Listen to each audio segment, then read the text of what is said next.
নমস্কার, আমি মৌসুমী। শিলালিপিতে আপনাদের সবাইকে স্বাগত জানাই। শোনাচ্ছি কবিগুরু রবীন্দ্রনাথ ঠাকুরের নৌকাডুবি। যদি গল্প পাঠ ভালো লাগে তাহলে শেষে একটা লাইক দিয়ে যেতে ভুলবেন না। এখনও যারা আমার চ্যানেলটা সাবস্ক্রাইব করেননি তাদের সকলের কাছে আমার অনুরোধ, প্লিজ আমার চ্যানেলটা সাবস্ক্রাইব করে নেবেন। পাশে যে বেল নোটিফিকেশনটা আছে সেটা অবশ্যই প্রেস করে দেবেন। আজ উপন্যাসের 11 পর্ব। চন্দ্রমোহনের কাছে রমেশের খবর পাইয়া অক্ষয়ের মনে অনেকগুলা চিন্তার উদয় হইল। সে ভাবিতে লাগিল, ব্যাপারখানা কি? রমেশ গাজীপুরে প্র্যাকটিস করিতেছিল, এতদিন নিজেকে যথেষ্ট গোপনেই রাখিয়াছিল। ইতিমধ্যে এমন কি ঘটিল যাহাতে সে সেখানকার প্র্যাকটিস ছাড়িয়া দিয়া আবার সাহসপূর্বক কলুটোলার গলির মধ্যে আত্মপ্রকাশ করিবার জন্য উপস্থিত হইয়াছে? অন্নদাবাবুরা যে কাশীতে আছেন, কোন দিন রমেশ কোথা হইতে সে খবর পাইবে এবং নিশ্চয় সেখানে গিয়া হাজির হইবে। অক্ষয় স্থির করিল, ইতিমধ্যে গাজীপুরে গিয়া সে সমস্ত সংবাদ জানিবে এবং তাহার পর একবার কাশীতে অন্নদাবাবুর সঙ্গে গিয়া দেখা করিয়া আসিবে। একদিন অগ্রহায়ণের অপরাহ্নে অক্ষয় তাহার ব্যাগ হাতে করিয়া গাজীপুরে আসিয়া উপস্থিত হইল। প্রথমে বাজারে জিজ্ঞাসা করিল, রমেশবাবু বলিয়া একটি বাঙালি উকিলের বাসা কোন দিকে। অনেককে জিজ্ঞাসা করিয়া জানিল, বাজারে রমেশবাবু নামক কোনো ব্যক্তির উকিল বলিয়া কোনো খ্যাতি নাই। তখন সে আদালতে গেল। আদালত তখন ভাঙিয়াছে। সামলা পড়া একটি বাঙালি উকিল গাড়িতে উঠিতে যাইতেছেন। তাহাকে অক্ষয় জিজ্ঞাসা করিল, মশাই, রমেশচন্দ্র চৌধুরী বলিয়া একটি নূতন বাঙালি উকিল গাজীপুরে আসিয়াছেন, তাহার বাসা কোথায় জানেন? অক্ষয় ইহার কাছ হইতে খবর পাইল যে রমেশ তো এতদিন খুড়ামশাইয়ের বাড়িতে ছিলেন, এখন সেখানে আছে কি কোথাও গেছে তাহা বলা যায় না। তাহার স্ত্রীকে পাওয়া যাইতেছে না, সম্ভবত তিনি জলে ডুবিয়া মরিয়াছেন। অক্ষয় খুড়ার বাড়িতে যাত্রা করিল। পথে যাইতে যাইতে ভাবিতে লাগিল, এইবার রমেশের চালটা বুঝা যাইতেছে। স্ত্রী মারা গিয়াছে, এখন সে অসংকোচে হেমনলিনীর কাছে প্রমাণ করিবার চেষ্টা করিবে তাহার স্ত্রী কোনো কালেই ছিল না। হেমনলিনীর অবস্থা যেরূপ, তাহাতে রমেশের কথা অবিশ্বাস করা তাহার পক্ষে অসম্ভব হইবে। যাহারা ধর্মনীতি লইয়া অত্যন্ত বাড়াবাড়ি করিয়া বেড়ায়, গোপনে তাহারা যে কি ভয়ানক লোক, অক্ষয় তাহা মনে মনে আলোচনা করিয়া নিজের প্রতি শ্রদ্ধা অনুভব করিতে লাগিল। খুড়ার কাছে গিয়া তাহাকে রমেশের ও কমলার কথা জিজ্ঞাসা করিবা মাত্র তিনি শোক সংবরণ করিতে পারিলেন না। তাহার চোখ দিয়া জল পড়িতে লাগিল। তিনি কহিলেন, আপনি যখন রমেশবাবুর বিশেষ বন্ধু, তখন আমার মা কমলাকে নিশ্চয় আপনি আত্মীয়ের মতোই জানেন। কিন্তু আমি এ কথা বলিতেছি, কয়েকদিন মাত্র তাহাকে দেখিয়া আমি আমার নিজের কন্যার সহিত তাহার প্রভেদ ভুলিয়া গেছি। দুদিনের জন্য মায়া বাড়াইয়া মা লক্ষ্মী যে আমাকে এমন বজ্রাঘাত করিয়া ত্যাগ করিয়া যাইবেন, এ কি আমি জানিতাম? অক্ষয় মুখ ম্লান করিয়া কহিল, এমন ঘটনাটা যে কি করিয়া ঘটিল আমি তো কিছুই বুঝিতে পারি না। নিশ্চয়ই রমেশ কমলার সঙ্গে ভালো ব্যবহার করে নাই। খুড়া, আপনি রাগ করিবেন না, আপনাদের রমেশটিকে আমি আজ পর্যন্ত চিনিতে পারিলাম না। এদিকে বাহিরে তো দিব্য লোকটি, কিন্তু মনের মধ্যে কি ভাবেন কি করেন বুঝিবার জো নাই। নহিলে কমলার মতো অমন স্ত্রীকে কি মনে করিয়া যে অনাদর করিতেন তাহা ভাবিয়া পাওয়া যায় না। কমলা এমন সতীলক্ষ্মী, আমার মেয়ের সঙ্গে তার আপন বোনের মতো ভাব হইয়াছিল, তবু কখনো একদিনের জন্যেও নিজের স্বামীর বিরুদ্ধে একটি কথাও কহে নাই। আমার মেয়ে মাঝে মাঝে বুঝিতে পারিত যে সে মনের মধ্যে খুবই কষ্ট পাইতেছে, কিন্তু শেষ দিন পর্যন্ত একটি কথা বলাইতে পারে নাই। এমন স্ত্রী যে কি অসহ্য কষ্ট পাইলে এমন কাজ করিতে পারে তাহা তো আপনি বুঝিতেই পারেন। সে কথা মনে করিলেও বুক ফাটিয়া যায়। আবার আমার এমনি কপাল, আমি তখন এলাহাবাদে চলিয়া গিয়াছিলাম, নহিলে কি মা কখনো আমাকে ছাড়িয়া যাইতে পারিতেন? পরদিন প্রাতে খুড়াকে লইয়া অক্ষয় রমেশের বাংলা ও গঙ্গার তীর ঘুরিয়া আসিল। ঘরে ফিরিয়া আসিয়া কহিল, দেখুন মশাই, কমলা যে গঙ্গায় ডুবিয়া আত্মহত্যা করিয়াছে সে সম্বন্ধে আপনি যতটা নিঃসংশয় হইয়াছেন আমি ততটা হইতে পারি নাই। খুড়া, আপনি কিরূপ মনে করেন? অক্ষয়: আমার মনে হয় তিনি গৃহ ছাড়িয়া চলিয়া গেছেন, তাহাকে ভালোরূপ খোঁজ করা উচিত। খুড়া হঠাৎ উত্তেজিত হইয়া উঠিয়া কহিলেন, আপনি ঠিক বলিয়াছেন, কথাটা নিতান্তই অসম্ভব নহে। অক্ষয়: নিকটেই কাশীতীর্থ, সেখানে আমাদের একটি পরম বন্ধু আছেন, এমনও হইতে পারে কমলা তাহাদের কাছে গিয়া আশ্রয় লইয়াছে। খুড়া আশান্বিত হইয়া কহিলেন, কই, তাহাদের কথা তো রমেশবাবু আমাদের কখনো বলেন নাই। যদি জানিতাম তবে কি খোঁজ করিতে বাকি রাখিতাম? অক্ষয়: তবে একবার চলুন না, আমরা দুইজনেই কাশী যাই। পশ্চিম অঞ্চল আপনার সমস্তই জানাশোনা আছে, আপনি ভালো করিয়া খোঁজ করিতে পারিবেন। খুড়া এ প্রস্তাবে উৎসাহের সহিত সম্মত হইলেন। অক্ষয় জানিত তাহার কথা হেমনলিনী সহজে বিশ্বাস করিবে না, এই জন্য প্রামাণিক সাক্ষীর স্বরূপে খুড়াকে সঙ্গে করিয়া কাশীতে গেল। শহরের বাহিরে ক্যান্টনমেন্টের অধিকারের মধ্যে ফাঁকা জায়গায় অন্নদাবাবুরা একটি বাংলা ভাড়া করিয়া বাস করিতেছেন। অন্নদাবাবুরা কাশীতে পৌঁছিয়াই খবর পাইলেন নলিনাক্ষের মাতা ক্ষেমংকরীর সামান্য জ্বর কাশি ক্রমে নিউমোনিয়াতে দাঁড়াইয়াছে। জ্বরের উপরেও এই শীতে তিনি নিয়মিত প্রাতঃস্নান বন্ধ করেন নাই বলিয়া তাহার অবস্থা এরূপ সংকটাপন্ন হইয়া উঠিয়াছে। কয়েকদিন অশ্রান্ত যত্নে হেম তাহার সেবা করার পর ক্ষেমংকরীর সংকটের অবস্থা কাটিয়া গেল, কিন্তু তখনও তাহার অতিশয় দুর্বল অবস্থা। সুচিতা লইয়া অত্যন্ত বিচার করাতে পথ্যজল প্রভৃতি সম্বন্ধে হেমনলিনীর সাহায্য তাহার কোনো কাজে লাগিল না। ইতিপূর্বে তিনি সপাক আহার করিতেন, এখন নলিনাক্ষ স্বয়ং তাহার পথ্য প্রস্তুত করিয়া দিতে লাগিল এবং আহার সম্বন্ধে মাতার সমস্ত সেবা নলিনাক্ষকে স্বহস্তে করিতে হইত। ইহাতে ক্ষেমংকরী সর্বদা আক্ষেপ করিয়া বলিতে লাগিলেন, আমি তো গেলেই হতো, কেবল তোদের কষ্ট দিবার জন্যই আবার বিশ্বেশ্বর আমাকে বাঁচাইলেন। ক্ষেমংকরী নিজের সম্বন্ধে কঠোরতা অবলম্বন করিয়াছিলেন, কিন্তু তাহার চারিদিকের পারিপাট্য ও সৌন্দর্য বিন্যাসের প্রতি তাহার অত্যন্ত দৃষ্টি ছিল। হেমনলিনী সে কথা নলিনাক্ষের কাছ হইতে শুনিয়াছিল। এই জন্যই সে বিশেষ যত্নে চারিদিক পরিপাটি করিয়া এবং ঘর দুয়ার সাজাইয়া রাখিত এবং নিজেও যত্ন করিয়া সাজিয়া ক্ষেমংকরীর কাছে আসিত। অন্নদা ক্যান্টনমেন্টে যে বাগান ভাড়া করিয়াছিলেন সেখান হইতে প্রত্যহ ফুল তুলিয়া আনিয়া দিতেন। হেমনলিনী ক্ষেমংকরীর রোগশয্যার কাছে সেই ফুলগুলি নানান রকম করিয়া সাজাইয়া রাখিত। নলিনাক্ষ মাথার সেবার জন্য দাসী রাখিতে অনেকবার চেষ্টা করিয়াছিল, কিন্তু তাহাদের হস্ত হইতে সেবা গ্রহণ করিতে কোনো মতেই তাহার অভিরুচি হইত না। অবশ্য জল তোলা প্রভৃতির জন্য চাকর চাকরানি ছিল বটে, কিন্তু তাহার একান্ত নিজের কাজগুলি বেতনভুক কোনো চাকরের হস্তক্ষেপ তিনি সহ্য করিতে পারিতেন না। যে হরির মা ছেলেবেলায় তাহাকে মানুষ করিয়াছিল, সে মারা গিয়া অবধি অতি বড় রোগের সময়ও কোনো দাসীকে তিনি পাখা করিতে বা গায়ে হাত বুলাইতে দেন নাই।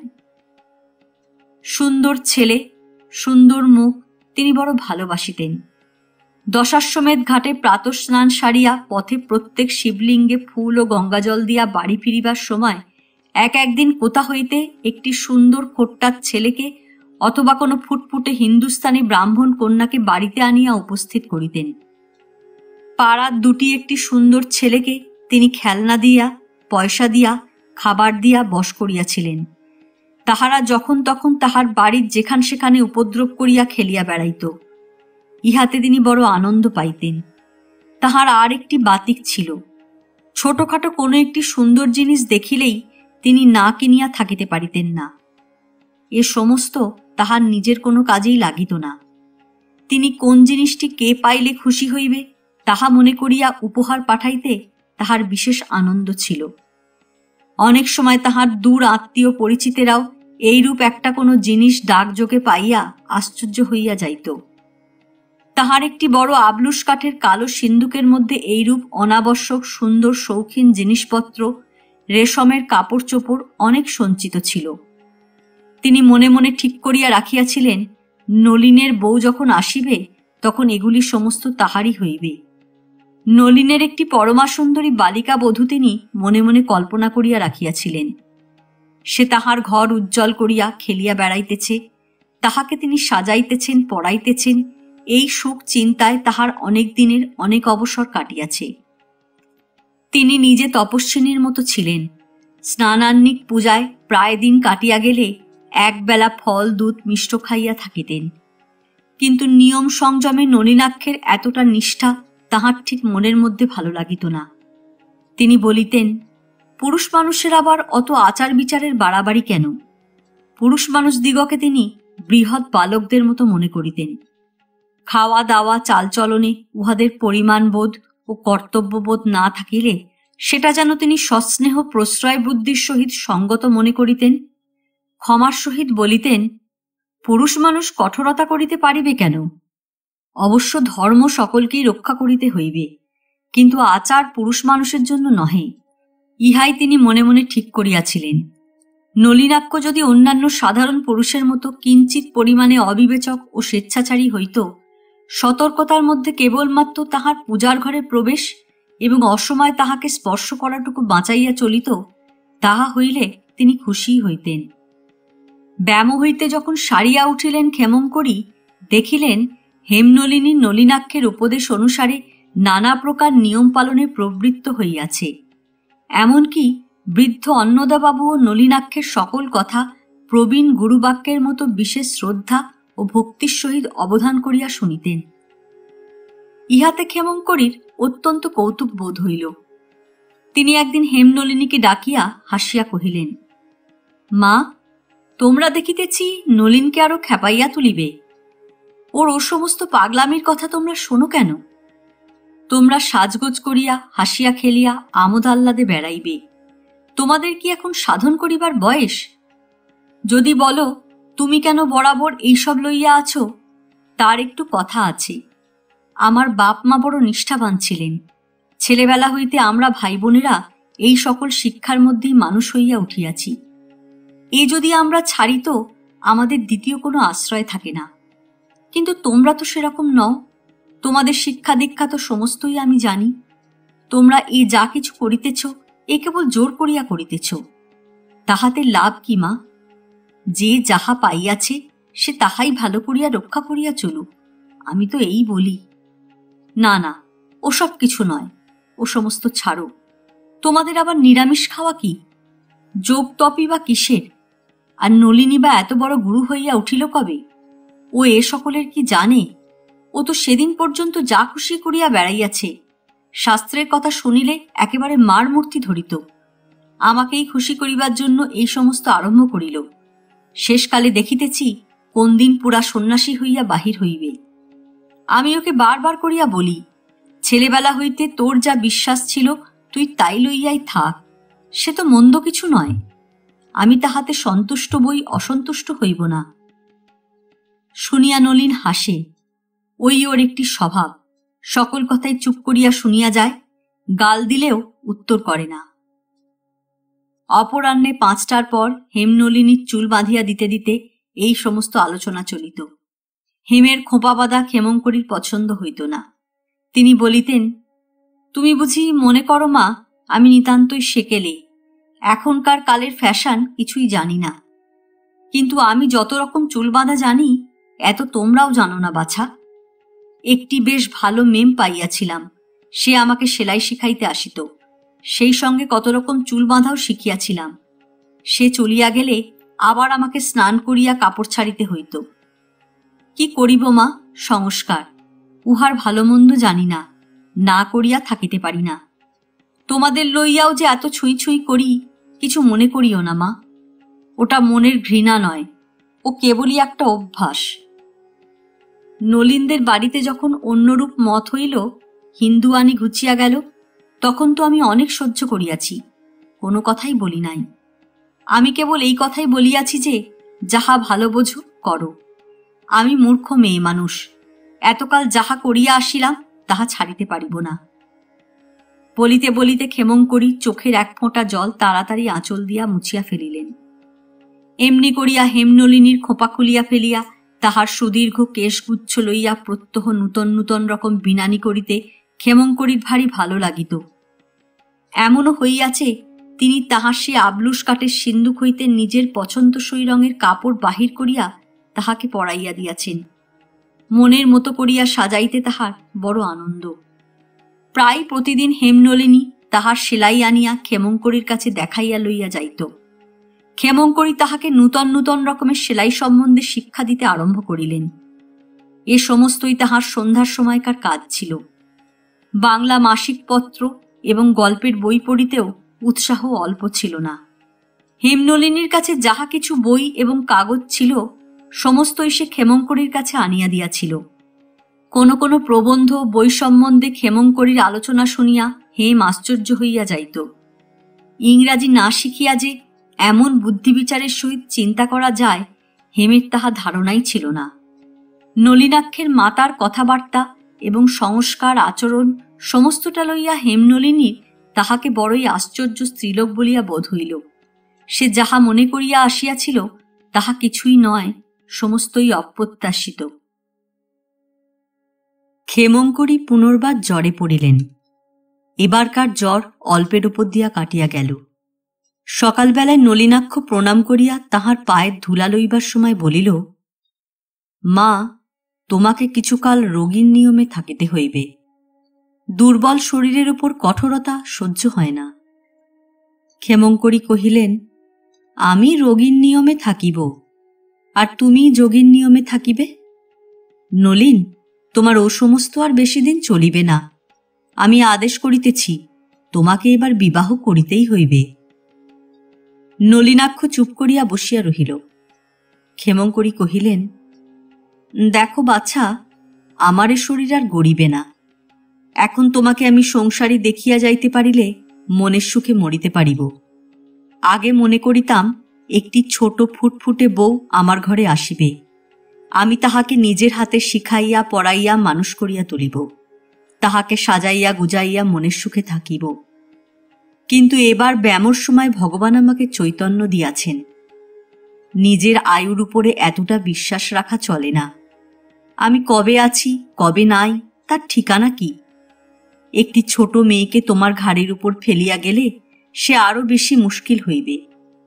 তার চেয়ে তোমাদের নিজেদের মতে বড় বয়সের মেয়েই বিবাহ করো। জ্বরের সময় এইসব কথা ভাবিতে ভাবিতে আমার রাত্রে ঘুম হইত না। আমি বেশ বুঝিয়াছি এই আমার শেষ কাজ বাকি আছে, এইটি সম্পন্ন করিবার অপেক্ষাতেই আমাকে বাঁচিতে হইবে, নহিলে আমি শান্তি পাইব না। নলিনাক্ষ, আমাদের সঙ্গে মিশ খাইবে এমন পাত্রী পাইব কোথায়? ক্ষেমংকরী কহিলেন, আচ্ছা, সে আমি ঠিক করিয়া তোমাকে বলিব এখন, সেজন্য তোমাকে ভাবিতে হইবে না। আজ পর্যন্ত ক্ষেমংকরী অন্নদাবাবুর সম্মুখে বাহির হন নাই। সন্ধ্যার কিছু পূর্বে প্রাত্যহিক নিয়মানুসারে বেড়াইতে বেড়াইতে অন্নদাবাবু যখন নলিনাক্ষের বাসায় আসিয়া উপস্থিত হইলেন, তখন ক্ষেমংকরী অন্নদাবাবুকে ডাকিয়া পাঠাইলেন। তাহাকে কহিলেন, আপনার মেয়েটি বড় লক্ষ্মী, তাহার পরে আমার বড়ই স্নেহ পড়িয়াছে। আমার নলিনকে তো আপনারা জানেন, সে ছেলের কোনো দোষ কেহ দিতে পারিবে না। ডাক্তারিতেও তাহার বেশ নাম আছে। আপনার মেয়ের জন্য এমনতর সম্বন্ধ কি শীঘ্র খুঁজিয়া পাইবেন? অন্নদাবাবু ব্যস্ত হইয়া বলিয়া উঠিলেন, বলেন কি? এমনতর কথা আশা করিতেও আমার সাহস হয় নাই। নলিনাক্ষের সঙ্গে আমার মেয়ের যদি বিবাহ হয় তবে তার অপেক্ষা সৌভাগ্য আমার কি হইতে পারে? কিন্তু তিনি কি? ক্ষেমংকরী কহিলেন, নলিন আপত্তি করিবে না। সে এখনকার ছেলেদের মতো নয়, সে আমার কথা মানে। আর এর মধ্যে পীড়াপিড়ির কথাই বা কি আছে? আপনার মেয়েটিকে পছন্দ না করিবে কে? কিন্তু এই কাজটি আমি অতি শীঘ্রই সারিতে চাই। আমার শরীরের গতিক আমি ভালো বুঝিতেছি না। সে রাত্রে অন্নদাবাবু উৎফুল্ল হইয়া বাড়িতে গেলেন। সেই রাত্রেই তিনি হেমনলিনীকে ডাকিয়া কহিলেন, মা, আমার বয়স যথেষ্ট হইয়াছে, আমার শরীরও ইদানিং ভালো চলিতেছে না। তোমার একটা স্থিতি না করিয়া যাইতে পারিলে আমার মনে সুখ নাই। হেম, আমার কাছে লজ্জা করিলে চলিবে না। তোমার মা নাই, এখন তোমার সমস্ত ভার আমারই উপরে। হেমনলিনী উৎকণ্ঠিত হইয়া তাহার পিতার মুখের দিকে চাহিয়া রহিল। অন্নদাবাবু কহিলেন, মা, তোমার জন্য এমন একটি সম্বন্ধ আসিয়াছে যে মনের আনন্দ আমি আর রাখিতে পারিতেছি না। আমার কেবলই ভয় হইতেছে পাছে কোনো বিঘ্ন ঘটে। আজ নলিনাক্ষের মা নিজে আমাকে ডাকিয়া তাহার পুত্রের সঙ্গে তোমার বিবাহের প্রস্তাব করিয়াছেন। হেমনলিনী মুখ লাল করিয়া অত্যন্ত সংকুচিত হইয়া কহিল, বাবা, তুমি কি বলো? না না, এই কখনো হইতেই পারে না। নলিনাক্ষকে যে কখনো বিবাহ করা যাইতে পারে এ সম্ভাবনার সন্দেহমাত্র হেমনলিনীর মাথায় আসে নাই। হঠাৎ পিতার মুখে এই প্রস্তাব শুনিয়া তাহাকে লজ্জায় সংকোচে অস্থির করিয়া তুলিল। অন্নদাবাবু প্রশ্ন করিলেন, কেন হইতে পারে না? হেমনলিনী কহিল, নলিনাক্ষবাবু, এও কি কখনো হয়? এরূপ উত্তরকে ঠিক যুক্তি বলা চলে না, কিন্তু যুক্তির অপেক্ষা ইহা অনেক গুণে প্রবল। হেম আর থাকিতে পারিল না, সে বারান্দায় চলিয়া গেল। অন্নদাবাবু অত্যন্ত বিমর্ষ হইয়া পড়িলেন।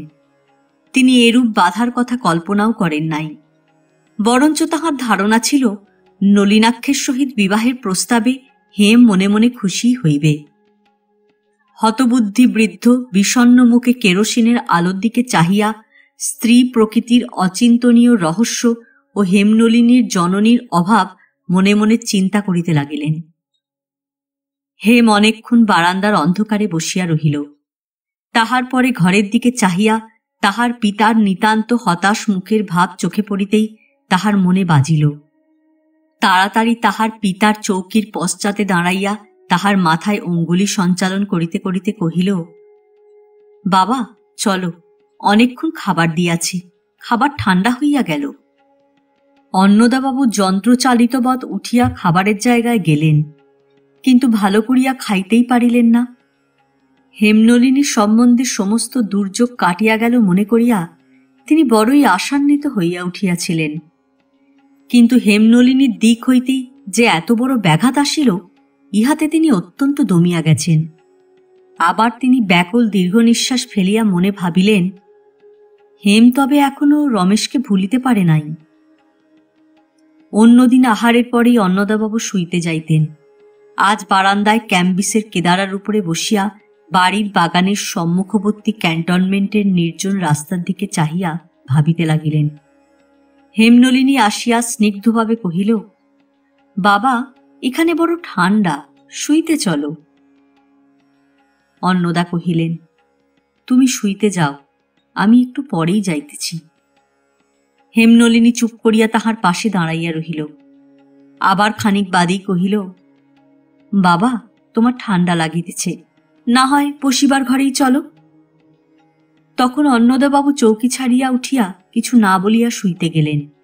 পাছে তাহার কর্তব্যের ক্ষতি হয় বলিয়া হেমনলিনী রমেশের কথা মনে মনে আন্দোলন করিয়া নিজেকে পীড়িত হইতে দেয় না।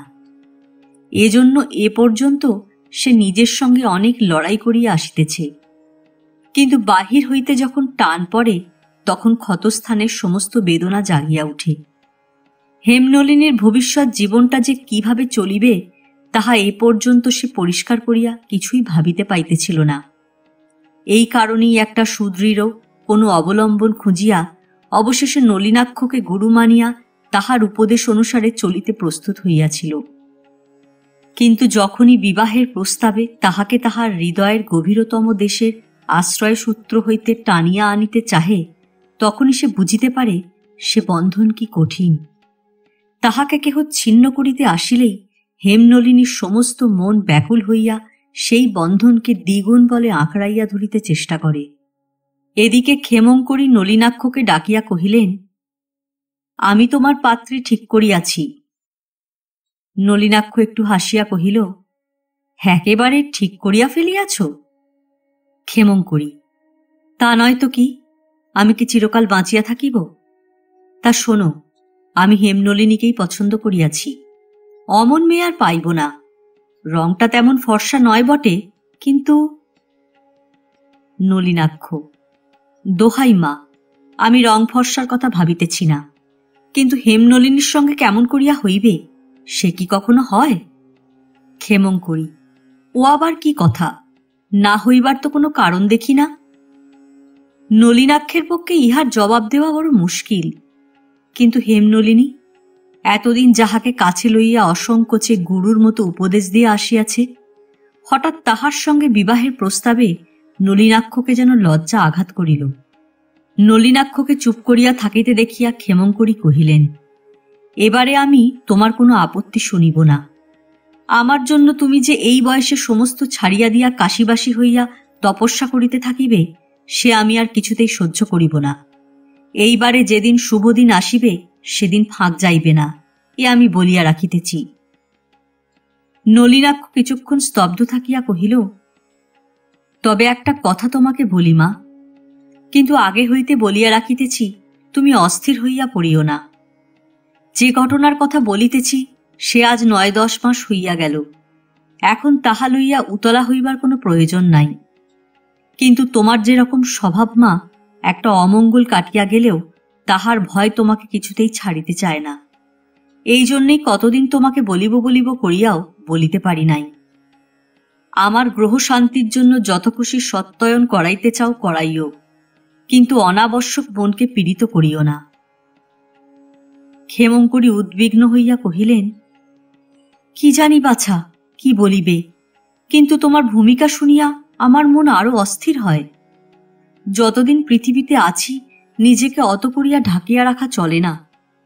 আমি তো দূরে থাকিতে চাই, কিন্তু মন্দকে তো খুঁজিয়া বাহির করিতে হয় না, সে আপনি ঘাড়ের উপর আসিয়া পড়ে।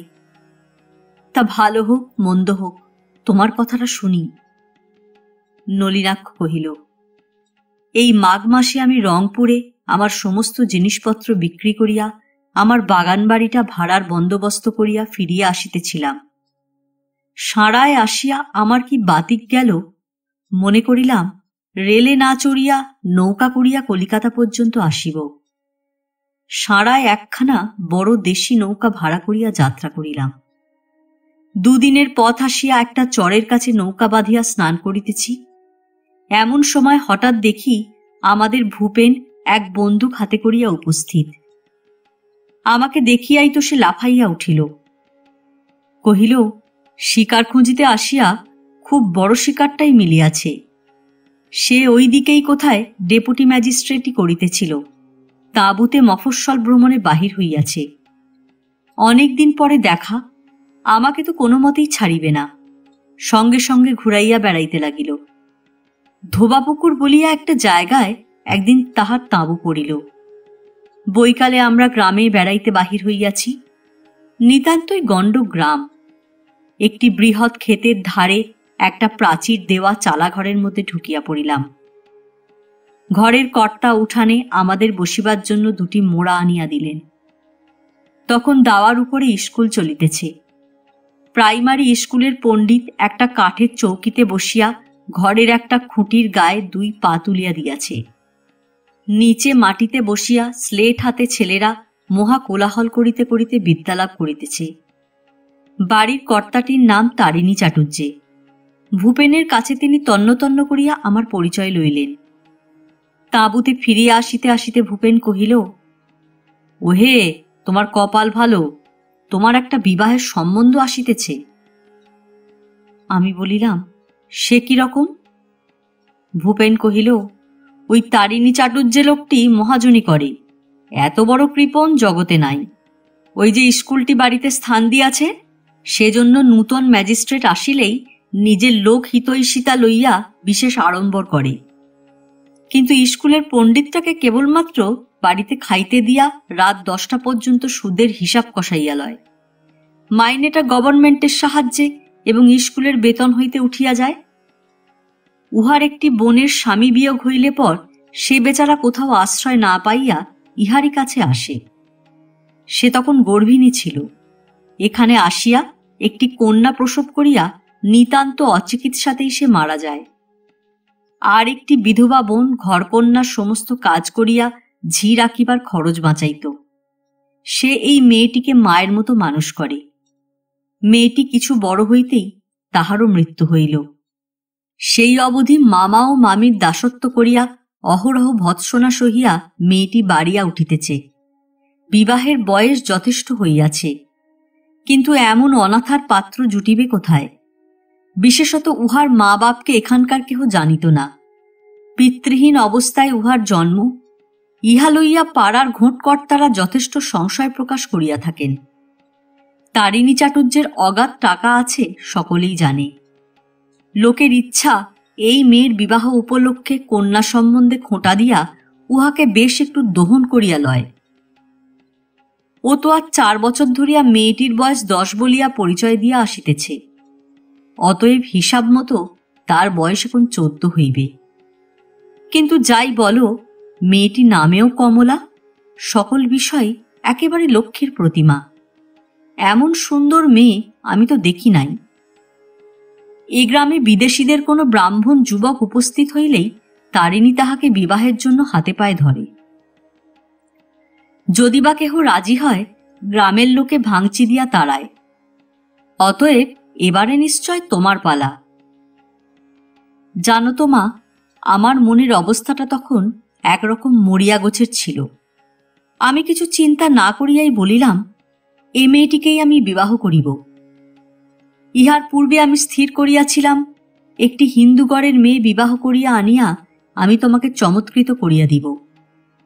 আমি জানিতাম বড় বয়সের ব্রাহ্ম মেয়ে আমাদের এ ঘরে আনিলে তাহাতে সকল পক্ষই অসুখী হইবে। ভূপেন তো একেবারে আশ্চর্য হইয়া গেল। সে বলিল, কি বলো? আমি বলিলাম, বলা বলি নয়, আমি একেবারেই মনস্থির করিয়াছি। ভূপেন কহিল, পাকা? আমি কহিলাম, পাকা। সেই সন্ধ্যাবেলাতেই স্বয়ং তারিণী চাটুর্যে আমাদের তাঁবুতে আসিয়া উপস্থিত। ব্রাহ্মণ হাতে পৈতা জড়াইয়া জোর হাত করিয়া কহিলেন, আমাকে উদ্ধার করিতেই হইবে।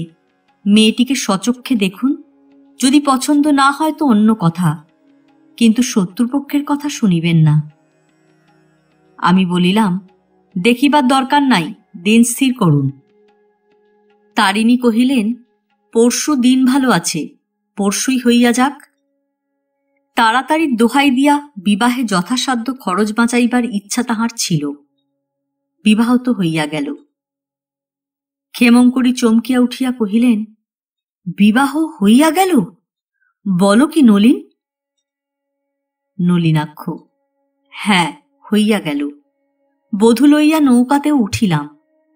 যেদিন বৈকালে উঠিলাম, সেই দিন ঘণ্টা 2 বাদে সূর্যাস্তের একদণ্ড পরে হঠাৎ সেই অকালে ফাল্গুন মাসে কোথা হইতে অত্যন্ত গরম একটা ঘূর্ণি বাতাস আসিয়া এক মুহূর্তে আমাদের নৌকা উল্টাইয়া কি করিয়া দিল কিছু যেন বোঝা গেল না। ক্ষেমংকরী বলিলেন, মধুসূদন। তাহার সর্বশরীরে কাঁটা দিয়া উঠিল। নলিনাক্ষ, ক্ষণকাল পরে যখন বুদ্ধি ফিরিয়া আসিল, তখন দেখিলাম আমি নদীতে এক জায়গায় সাঁতার দিতেছি, কিন্তু নিকটে কোনো নৌকা বা আরোহীর কোনো চিহ্ন নাই। পুলিশে খবর দিয়া খোঁজ অনেক করা হইয়াছিল, কিন্তু কোনো ফল হয় নাই। ক্ষেমংকরী পাংশুবর্ণ মুখ করিয়া কহিলেন, যাক, যা হইয়া গেছে তা গেছে, ও কথা আমার কাছে আর কখনো বলিস নে, মনে করিতেই আমার বুক কাঁপিয়া উঠিতেছে। নলিনাক্ষ, এ কথা আমি কোনোদিনই তোমার কাছে বলিতাম না, কিন্তু বিবাহের কথা লইয়া তুমি নিতান্তই জেদ করিতেছ বলিয়াই বলিতে হইল। ক্ষেমংকরী কহিলেন, একবার একটা দুর্ঘটনা ঘটিয়াছিল বলিয়া তুই ইহ জীবনে কখনো বিবাহই করিবি না? নলিনাক্ষ কহিল, সেজন্য নয় মা, যদি সে মেয়ে বাঁচিয়া থাকে। ক্ষেমংকরী, পাগল হইয়াছিস? বাঁচিয়া থাকিলে তোকে খবর দিত না? নলিনাক্ষ, আমার খবর সে কি জানে? আমার চেয়ে অপরিচিত তাহার কাছে কে আছে? বোধহয় সে আমার মুখও দেখে নাই। কাশীতে আসিয়া তারিণী চাটুর্যকে আমার ঠিকানা জানাইয়াছি, তিনিও কমলার কোনো খোঁজ পান নাই বলিয়া আমাকে চিঠি লিখিয়াছেন।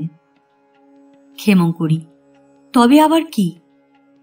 নলিনাক্ষ, আমি মনে মনে ঠিক করিয়াছি, পুরা 1 বৎসর অপেক্ষা করিয়া তবে তাহার মৃত্যু স্থির করিব। ক্ষেমংকরী, তোমার সকল বিষয় বাড়াবাড়ি, আবার 1 বৎসর অপেক্ষা করা কিসের জন্য? নলিনাক্ষ: মা, 1 বৎসরের আর দেরি বা কিসের? এখন অঘ্রাণ, পৌষে বিবাহ হইতে পারিবে না, তাহার পরে মাঘটা কাটাইয়া ফাল্গুন। ক্ষেমংকরী: আচ্ছা, বেশ, কিন্তু পাত্রী ঠিক রহিল। হেমনলিনীর বাপকে আমি কথা দিয়াছি। নলিনাক্ষ কহিল: মা, মানুষ তো কেবল কথাটুকু মাত্রই দিতে পারে, সে কথার সফলতা দেওয়া যাহার হাতে, তাহারই প্রতি নির্ভর করিয়া থাকিব। ক্ষেমংকরী: যাই হোক বাছা, তোমার এই ব্যাপারটা শুনিয়া এখনো আমার গা কাঁপিতেছে। নলিনাক্ষ: সে তো আমি জানি মা, তোমার এই মন সুস্থির হইতে অনেক দিন লাগিবে। তোমার মনটা একবার একটু নাড়া পাইলেই তাহার আন্দোলন কিছুতেই আর থামিতে চায় না। সেই জন্যই তো মা, তোমাকে এই রকম সব খবর দিতেই চাই না। ক্ষেমংকরী: ভালোই করো বাছা, আজকাল আমার কি হইয়াছে জানি না, একটা মন্দ কিছু শুনিলেই তার ভয় কিছুতেই ঘুচে না। আমার একটা ডাকের চিঠি খুলিতে ভয় করে, পাছে তাহাতে কোনো কুসংবাদ থাকে। আমি তো তোমাদের বলিয়া রাখিয়াছি, আমাকে কোনো খবর দিবার কোনো দরকার নাই। আমি তো মনে করি এ সংসারে আমি মরিয়াই গেছি, এখানকার আঘাত আমার উপরে আর কেন। কমলা যখন গঙ্গা তীরে গিয়া পৌঁছিল, শীতের সূর্য তখন রশ্মির ছটাহীন ম্লান পশ্চিমাকাশের প্রান্তে নামিয়াছেন। কমলা আসন্ন অন্ধকারের সম্মুখীন সেই অস্তগামী সূর্যকে প্রণাম করিল। তাহার পরে মাথায় গঙ্গাজলের ছিটা দিয়া নদীর মধ্যে কিছুদূর নামিল এবং জোর করপুটে গঙ্গায় জলগণ্ডূষ অঞ্জলি দান করিয়া ফুল ভাসাইয়া দিল। তাহার পর সমস্ত গুরুজনদের উদ্দেশ্যে প্রণাম করিল।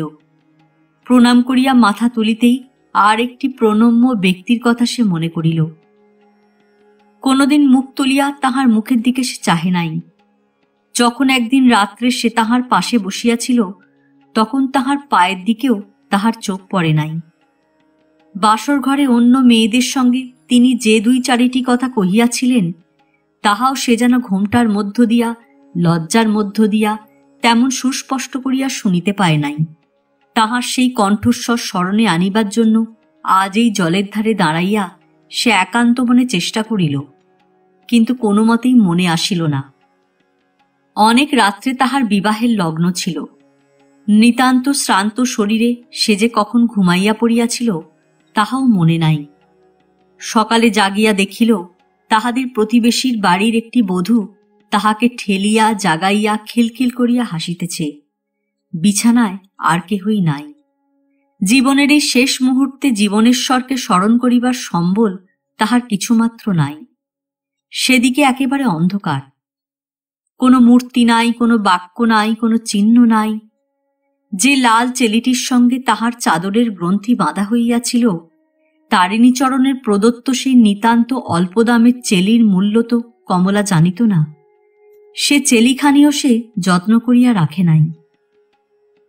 রমেশ হেমনলিনীকে যে চিঠি লিখিয়াছিল, সেখানি কমলার আঁচলের প্রান্তে বাঁধা ছিল। সেই চিঠি খুলিয়া বালুতটে বসিয়া তাহার একটি অংশ গোধূলির আলোকে পড়িতে লাগিল। সেই অংশে তাহার স্বামীর পরিচয় ছিল। বেশি কথা নয়, কেবল তাহার নাম নলিনাক্ষ চট্টোপাধ্যায়, আর তিনি যে রংপুরে ডাক্তারি করিতেন ও এখন সেখানে তাহার খোঁজ পাওয়া যায় না, এইটুকু মাত্র। চিঠির বাকি অংশ সে অনেক সন্ধান করিয়াও পায় নাই।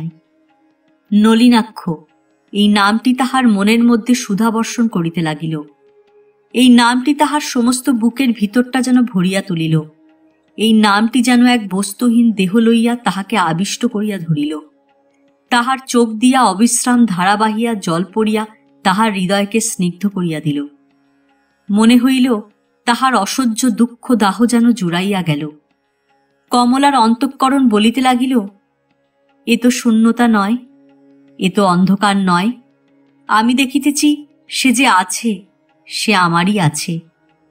তখন কমলা প্রাণপণে বলিয়া উঠিল, আমি যদি সতী হই, তবে এই জীবনেই আমি তাহার পায়ের ধুলা লইব। বিধাতা আমাকে কখনোই বাধা দিতে পারিবেন না। আমি যখন আছি তখন তিনি কখনোই যান নাই। তাহারই সেবা করিবার জন্য ভগবান আমাকে বাঁচাইয়া রাখিয়াছেন। এই বলিয়া সে তাহার রুমালে বাঁধা চাবির গোছা সেইখানেই ফেলিল এবং হঠাৎ তাহার মনে পড়িল রমেশের দেওয়া একটা ব্রোচ তাহার কাপড়ে বেঁধানো আছে। সেটা তাড়াতাড়ি খুলিয়া জলের মধ্যে ফেলিয়া দিল। তাহার পরে পশ্চিমে মুখ করিয়া সে চলিতে আরম্ভ করিল। কোথায় যাইবে, কি করিবে, তাহা তাহার মনে স্পষ্ট ছিল না। কেবল সে জানিয়াছিল তাহাকে চলিতেই হইবে, এখানে তাহার এক মুহূর্ত দাঁড়াইবার স্থান নাই। শীতের দিনান্তের আলোকটুকু নিঃশেষ হইয়া যাইতে বিলম্ব হইল না। অন্ধকারের মধ্যে সাদা বালুতট অস্পষ্টভাবে ধুধু করিতে লাগিল। হঠাৎ এক জায়গায় কে যেন বিচিত্র রচনাবলীর মাঝখান হইতে সৃষ্টির খানিকটা চিত্রলেখা একেবারে মুছিয়া ফেলিয়াছে। কৃষ্ণপক্ষের অন্ধকার রাত্রি তাহার সমস্ত নির্নিমেষ তাড়া লইয়া এই জনশূন্য নদীতীরের উপর অতি ধীরে নিঃশ্বাস ফেলিতে লাগিল। কমলার সম্মুখে গৃহহীন অনন্ত অন্ধকার ছাড়া আর কিছুই দেখিতে পাইল না। কিন্তু সে জানিল তাহাকে চলিতেই হইবে। কোথাও পৌঁছেবে কিনা তাহা ভাবিবার সামর্থ্য তাহার নাই। বরাবর নদীর ধার দিয়া সে চলিবে এই সে স্থির করিয়াছে। তাহা হইলে কাহাকেও পথ জিজ্ঞাসা করিতে হইবে না, এবং যদি বিপদ তাহাকে আক্রমণ করে তবে মুহূর্তের মধ্যে মা গঙ্গা তাহাকে আশ্রয় দিবেন। আকাশে কুহেলিকার লেশমাত্র ছিল না। অনাবিল অন্ধকার কমলাকে আবৃত করিয়া রাখিল, কিন্তু তাহার দৃষ্টিকে বাধা দিল না। রাত্রি বাড়িতে লাগিল। জবের ক্ষেতের প্রান্ত হইতে শৃগাল ডাকিয়া গেল। কমলা বহুদূর চলিতে চলিতে বালুর চর শেষ হইয়া মাটির ডাঙা আরম্ভ হইল। নদীর ধারেই একটা গ্রাম দেখা গেল। কমলা কম্পিত বক্ষে গ্রামের কাছে আসিয়া দেখিল গ্রামটি সুষুপ্ত। ভয়ে ভয়ে গ্রামটি পার হইয়া চলিতে চলিতে তাহার শরীরে আর শক্তি রহিল না। অবশেষে এক জায়গায় এমন একটা ভাঙা তটের কাছে আসিয়া পৌঁছিল যেখানে সম্মুখে আর কোনো পথ পাইল না। নিতান্ত অশক্ত হইয়া একটা বট গাছের তলায় শুইয়া পড়িল। শুইবা মাত্রই কখন নিদ্রা আসিল জানিতেও পারিল না। প্রত্যুষে চোখ মেলিয়া দেখিল কৃষ্ণপক্ষের চাঁদের আলোকে অন্ধকার ক্ষীণ হইয়া আসিয়াছে এবং একটি প্রৌঢ়া স্ত্রীলোক তাহাকে জিজ্ঞাসা করিতেছে, তুমি কে গা? শীতের রাত্রে এই গাছের তলায় কে শুইয়া? কমলা চকিত হইয়া উঠিয়া বসিল। দেখিল তাহার অদূরে ঘাটে দুখানা বজরা বাঁধা রহিয়াছে। সেই প্রৌঢ়াটি লোক উঠিবার পূর্বেই স্নান সারিয়া লইবার জন্য প্রস্তুত হইয়া আসিয়াছেন।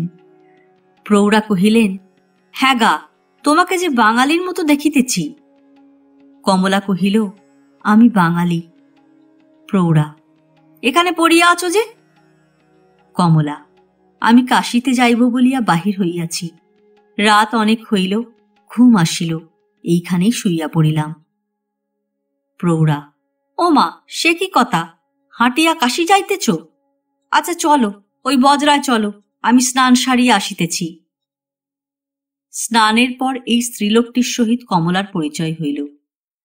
গাজীপুরে যে সিদ্ধেশ্বর বাবুদের বাড়িতে খুব ঘটা করিয়া বিবাহ হইতেছিল তাহারা ইহাদের আত্মীয়।